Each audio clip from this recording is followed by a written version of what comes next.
Hello dear student, physics की दुनिया पर एक नई वीडियो में आप लोगों का स्वागत है। आज मैं आपको एक नया टॉपिक डिस्कस करने वाली हूँ। आज मैं आपके साथ डिस्कस करने वाली हूँ चोक कॉइल एंड ट्रांसफार्मर। हम पढ़ रहे हैं ऑल्टरनेटिंग करंट। जब हमारा करंट ग्रेजुअली चेंज होता रहता है, इंक्रीज और डिक्रीज होता रहता है। हम इस करंट के बारे में काफी कुछ सीख चुके हैं, आप मेरी प्रीवियस वीडियो को देख सकते हैं। आज हम पढ़ेंगे एसी करंट पर डिपेंडेंट, अल्टरनेटिंग करंट पर डिपेंड कुछ डिवाइसेस के बारे में। वही दो डिवाइसेस आज मैं आपको पढ़ाने वाली हूँ, चोक कॉइल एंड ट्रांसफार्मर। हम एसी करंट तो पढ़ रहे हैं, लेकिन उससे पहले हमने एक चैप्टर पढ़ा था इंडक्टेंस। वहां पे हमने एक टॉपिक पढ़ा था टाइप ऑफ इंडक्टेंस। इंडक्टेंस हमारा कितने टाइप का होता है, तो मैंने क्या बताया था, इंडक्टेंस दो टाइप से होता है। एक तो होता है सेल्फ इंडक्टेंस और एक होता है म्यूचुअल इंडक्टेंस।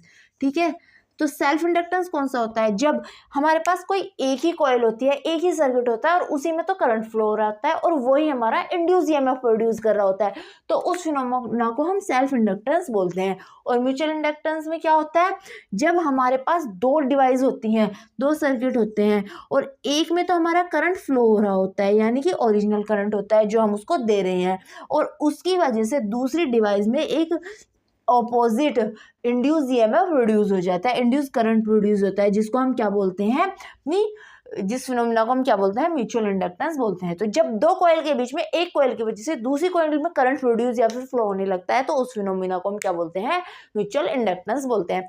तो हमारी जो चोक कॉइल और ट्रांसफार्मर है ना, ये भी हमारे सेल्फ और म्यूचुअल इंडक्टेंस पे ही डिपेंड है। किस तरह से है, चलो आइए हम डिस्कस करते हैं। तो सबसे पहले हम पढ़ते हैं चोक कॉइल क्या होती है। What is choke coil? Choke coil हमारी क्या है, देखो क्या होता है, जो ऑल्टरनेटिंग करंट होता है वो डिफरेंट फ्रिक्वेंसीज के साथ होता है, यानी कि number of turn per unit time उसके कितने हैं। ठीक है, अब कुछ डिवाइस हमारे पास ऐसी होती हैं जिनको हाई फ्रिक्वेंसी ऑल्टरनेटिंग करंट की जरूरत नहीं होती, लो फ्रिक्वेंसी ऑल्टरनेटिंग करंट की जरूरत होती है। तो कॉइल क्या करती है, हमारे हाई फ्रिक्वेंसी ऑल्टरनेटिंग करंट को लो फ्रिक्वेंसी ऑल्टरनेटिंग करंट में कन्वर्ट कर देती है, या फिर ये हाई फ्रिक्वेंसी ऑल्टरनेटिंग करंट को रोक देती है और सीधा डीसी करंट को फ्लो होने देती है। जैसे कि देखो, हमारे घर की अगर हम बात करें, जो हमारी मेन लाइन से जो हमें लाइट मिलती है वो तो फिक्स है, वो तो चेंज नहीं हो सकती। जो हमें बाहर से ऑल्टरनेटिंग करंट मिल रहा है पावर हाउस से, वो तो फिक्स ही रहना है। अब हमारे पास हमारे घर में कुछ डिवाइसेस ऐसी हैं जो उस ऑल्टरनेटिंग करंट को यूज कर सकती हैं, बट कुछ ऐसी हैं उनके लिए वो हाई है, यानी कि वो डैमेज हो सकती है। तो उस कंडीशन में क्या होता है, उन डिवाइसेस के अंदर, यानी कि उन जो ऑब्जेक्ट्स होते हैं हमारी इलेक्ट्रिकल, उनके अंदर हम एक चोक कॉइल को लगा देते हैं, जो क्या करती है, जब वो करंट आता है ऑल्टरनेटिंग करंट, उसकी हाई फ्रिक्वेंसी को लो फ्रिक्वेंसी में कन्वर्ट कर देती है और हमारे यूज के लायक बना देती है। यानी अब इजीली हमारी उस ऑब्जेक्ट के अंदर, उस इलेक्ट्रिकल ऑब्जेक्ट के अंदर हमारा ऑल्टरनेटिंग करंट फ्लो हो जाता है आराम से, और हमारी ऑब्जेक्ट प्रॉपर अपना काम कर लेती है बिना किसी डैमेज के। ठीक है, तो क्या होती है चोक कॉइल? चोक कॉइल क्या करती है, change high frequency alternating current into low frequency AC. ठीक है, हाई फ्रीक्वेंसी को ये लो फ्रीक्वेंसी एसी में कन्वर्ट कर देती है। ये किस पर डिपेंडेंट डिवाइस होती है, ये हमारी सेल्फ इंडक्टेंस पर डिपेंडेंट डिवाइस है। तो इसका प्रिंसिपल क्या है, it is depend eight self inductance. ठीक है, देखो क्या होता है, अगर मैं इसके स्ट्रक्चर की बात करूँ तो इसके स्ट्रक्चर इस टाइप से होती है कि हमारे पास एक कॉइल होती है सॉफ्ट आयरन की। क्या होती है, सॉफ्ट आयरन की। हमारे पास कोई रोड या फिर कॉइल होती है जो इस तरह से हमारे सर्कुलर शेप में होती है। इस पर क्या किया जाता है, एक कॉपर वायर को रैप कर दिया जाता है इस तरह से। ठीक है, इस तरह से एक वायर रैप कर दिया जाता है। ठीक है, तो अब क्या होगा, जैसे ही इसके अंदर हमारा करंट आएगा, क्या होगा, इस चोक कॉइल के अंदर हमारा करंट आएगा, तो क्या होगा, उसके अंदर क्या होगा, ऑल्टरनेटिंग करंट फ्लो हो रहा है, क्योंकि ये जो हमारा जो करंट है जो हम दे रहे हैं वो क्या है, ऑल्टरनेटिंग करंट। ठीक है, एसी करंट है, तो यानी चेंजिंग करंट है। अब चेंजिंग करंट है तो ये क्या कर रहा है, चेंजिंग मैग्नेटिक फील्ड प्रोड्यूस करेगा। अब जब इसमें मैग्नेटिक फील्ड प्रोड्यूस होगा तो क्या होगा, इंड्यूस ईएमएफ जनरेट होगा, जो क्या करेगा, हमारे ओरिजिनल करंट को अपोज करेगा। ठीक है, तो ये क्या होता है, ये एक पर्टिकुलर फ्रीक्वेंसी के करंट को जाने देता है और बाकी करंट को क्या कर देता है, चोक यानी रोक देता है। तो इसलिए इसको क्या बोला गया है, चोक कॉइल बोला गया है। कई बार ये क्या करता है, ये हमारे डीसी करंट को फ्लो होने देता है और एसी हाई फ्रिक्वेंसी एसी को रोक देता है। तो इसीलिए इसको क्या बोलते हैं हम, चोक कॉइल बोलते हैं। इसका यूज हम रेडियो वगैरह में भी करते हैं। क्यों, क्या होता है, क्योंकि जब रेडियो चलाते हैं तो हम क्या देखते हैं कि एक अजीब सी आवाज आती है, उसमें बहुत डिफरेंट चेंजिंग फ्रिक्वेंसीज आती रहती हैं। तो अब चोक कॉइल क्या करिए, जो बहुत हाई फ्रिक्वेंसी है, जो किसी काम की नहीं है, किसी एक पर्टिकुलर चैनल पर सेट करने पर हम क्या देखते हैं कि वो आवाज आनी बंद हो जाती है। क्यों, क्योंकि क्यों होता है ऐसा, कि चोक कॉइल ने क्या किया, जो जितनी भी हाई फ्रिक्वेंसीज थी उनको चोक कर दिया, उनको रोक दिया, और क्या हुआ, जो हमारे काम की एक पर्टिकुलर फ्रिक्वेंसी थी उसको उसने आगे जाने दिया और वो हमें क्लियर सुनाई दिया। इसी तरह से करंट में होता है।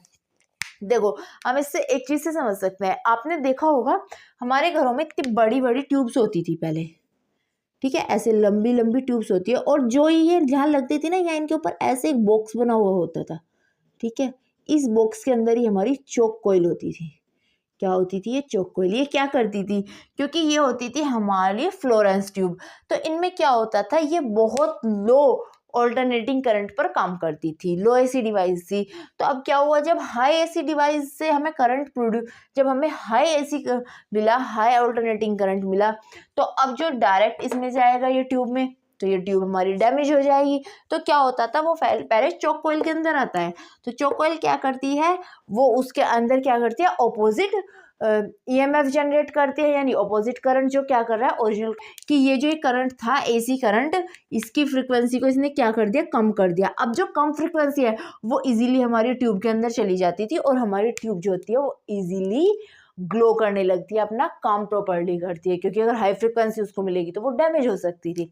ठीक है, तो ये क्या होता है, हमारा चोक कॉइल का मेन काम होता है।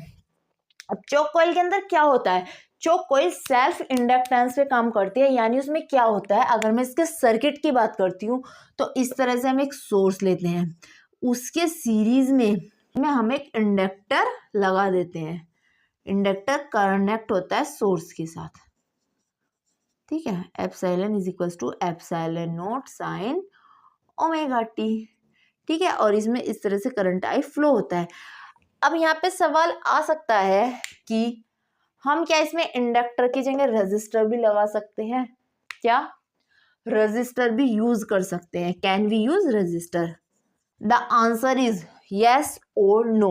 अब देखो, अब आप खुद समझो इस चीज को, इंडक्टर क्या कर रहा है, देखो हमने अभी लास्ट टॉपिक पढ़ा था पावर, अभी पढ़ा था ना पावर ऑफ एसी सर्किट, उसमें क्या पढ़ा था, पी जो था वो था हमारा epsilon not I not cos phi, ठीक है, अपॉन 2, ये आई थी ना हमारी पावर, ठीक है। और इसमें हमने क्या बताया था कि जो फाई होता है, पावर जो होती है, अगर हम रेजिस्टर यूज करते हैं तो कितनी होती है, epsilon not I not upon 2, जबकि अगर इंडक्टर या फिर कैपेसिटर होता है तो पावर कितनी होती है, 0।